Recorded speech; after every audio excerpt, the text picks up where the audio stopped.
What was the most exciting match you refereed? Oh, it's difficult to choose one match as the most exciting. I remember some of the Real Madrid-Barcelona matches. For example, the first one I ever refereed. The atmosphere was incredible in the stadium. But really, it's impossible to pick just one. There have been so many. Who was the best player you ever saw? During my career, there have been many great players, like Johan Cruyff and Diego Maradona. It's very difficult to say who was the best. But there's one player who stands out for me, not just for being a great footballer, but also for being a great human being.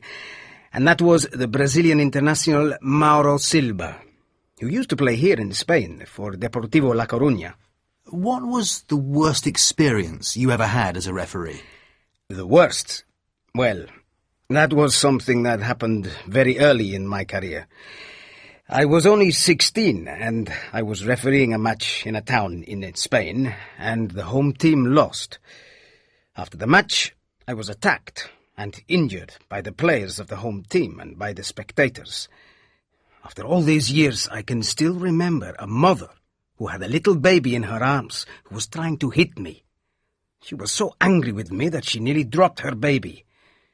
That was my worst moment, and it nearly made me stop being a referee. Do you think that there's more cheating in football than in the past? Oh, yes, I think so. Why? I think it's because there's so much money in football today that it has become much more important to win. Also, football is much faster than it used to be, so it's more difficult for referees to detect cheating. How do footballers cheat? Oh, there are many ways. But for me, the worst thing in football today is what we call simulation. Simulation is when players pretend to have been fouled when they haven't been. For example, sometimes a player falls over in the penalty area when, in fact, nobody has touched him. And this can result in the referee giving a penalty when it wasn't a penalty.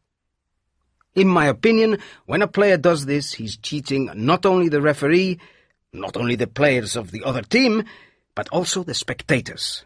Because spectators pay money to see a fair contest.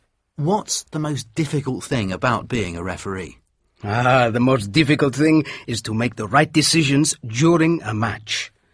It's difficult, because you have to make decisions when everything's happening so quickly. Football today is very fast. Also, important decisions often depend on the referee's interpretation of the rules. Things aren't black and white. And, of course, making decisions would be much easier if players didn't cheat. So, in your opinion, fair play doesn't exist anymore? Oh, not at all. I think fair play does exist. The players who cheat are still the exceptions.